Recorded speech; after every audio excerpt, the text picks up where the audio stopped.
बिस्मिल्लाहिर्रहमानिर्रहीम। अस्सलामु अलैकुम।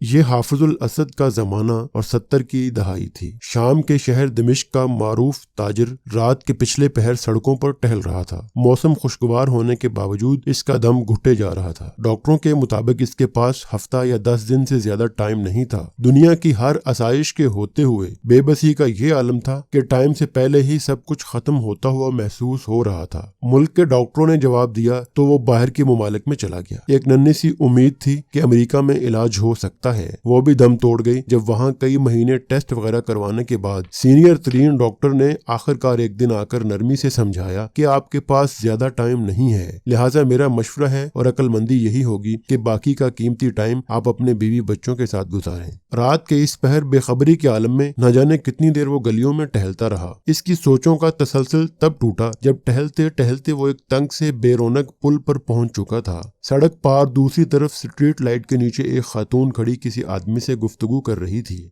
30 साल के लगभग खातून का अंदाज मिन्नत समाजत वाला था, जबकि बंदा कोई उबाश किस्म का जो कि इसकी बात नहीं मान रहा था। इसके चलने की रफ्तार खुद ब खुद आहिस्ता हो गई। कानों में जब आवाज पहुंचना शुरू हुई तो खातून कह रही थी कि खुदा के लिए मुझे इतने पैसों की जरूरत है, बच्चे भूखे हैं, मैं तुम्हारे साथ चलने के लिए तैयार हूँ। जबकि वो उबाश किस्म का बंदा इस खातून की कीमत आधी से भी कम देना चाह रहा था और ये कि तुम्हारी इससे भी कम कीमत बनती है, ये बोल रहा था। फिर वो कंधे उचकाता हुआ चल पड़ा और खातून हसरत की तस्वीर बनी खड़ी रह गई। वो ताजर थोड़ा आगे जाकर मुड़ा और खातून की तरफ चल दिया। इसे नजदीक आता देखकर खातून चौकन्ना हो गई, उम्मीद भरी नजरों से करीब आते देखने लगी। नजदीक पहुंचने से पहले खातून आगे बढ़ी। इसका अंदाज ऐसा था जैसे अपने आप से जबरदस्ती कर रही हो।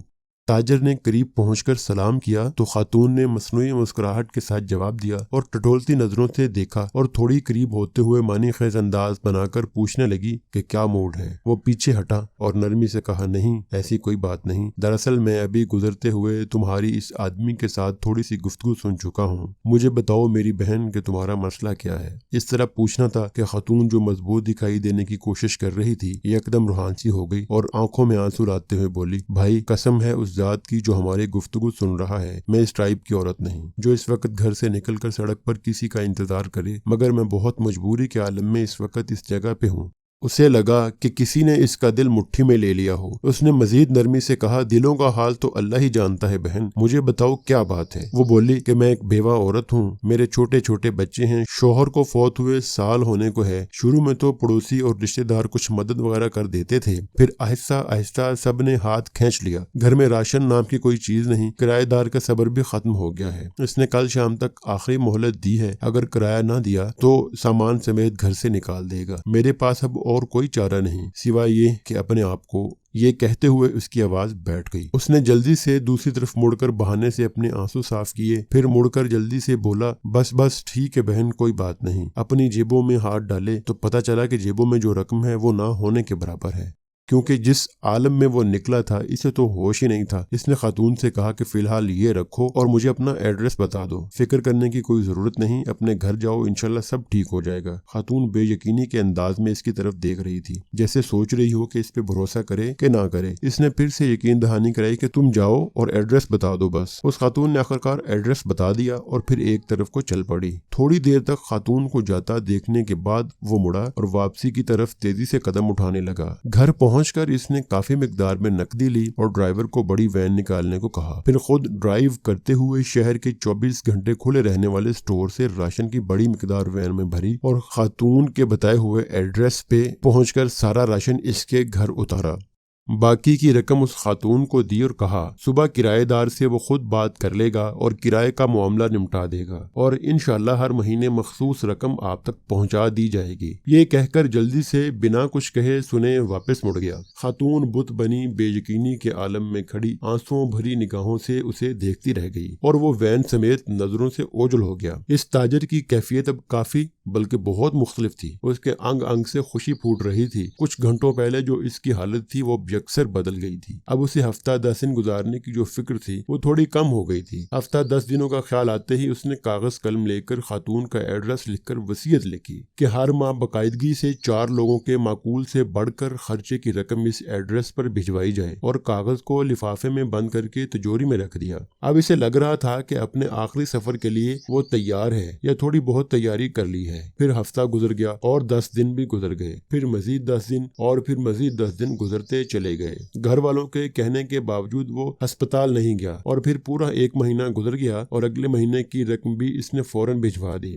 फिर ऐसे एक महीना करते पूरा साल गुजर गया और वो मामूल के मुताबिक रकम भिजवाता रहा। फिर 5 साल, फिर 10 साल और फिर पूरे 20 साल गुजर जाने के बाद एक रात वो मामूल के मुताबिक तहज्जुद के लिए उठा, वुजू करके तहज्जुद शुरू की और सजदे में दुआ करते करते इसकी सांसें खत्म हो गईं। इस जहान फानी से सजदे की हालत में रुखसत हो गया। ये सच्चा वाकया यहाँ खत्म नहीं होता, असल खुलासा तो अब आना है। घर वाले जब सुबह उठे तो इसको सजदे की हालत में मुर्दा पाया। अफसोस के साथ साथ घर वालों को इस बात की खुशी सी भी थी कि अच्छी और मुबारक मौत हुई है। खैर, तदफीन और दीगर इंतजामात के बाद औलाद का तजोरी और वसीयत खोलने का वक्त आया तो बंद लिफाफा भी निकल आया जो कम अज कम 20 साल पहले की तारीख का इनके वालिद के हाथ का लिखा हुआ था और इसका मतलब था कि इस लिखे गए एड्रेस पे 20 साल से रकम दी जा रही है। लिफाफा पढ़ने के बाद इनको एहसास हुआ कि वालिद साहब को फौत हुए तो 7 दिन हो गए हैं, जो कि तदफीन और रिश्तेदारों से मिलने मिलाने में निकल गए। वसीयत के मुताबिक रकम की अदायगी 7 दिन लेट हो गई है। रकम लेकर वो लोग इस एड्रेस पर पहुंचे तो दरवाजा खटखटाने पर खातून बाहर आई जो 50 से ऊपर की हो चुकी थी। सलाम दुआ के बाद ताजर के बड़े लड़के ने खातून से मुअद्दब अंदाज में कहा कि हम आपको अपने वालिद की तरफ से जो माहाना मखसूस रकम है वो देने आए हैं और माजरत चाहते हैं कि रकम की अदायगी 7 दिन लेट हो गई। और असल में वजह ये,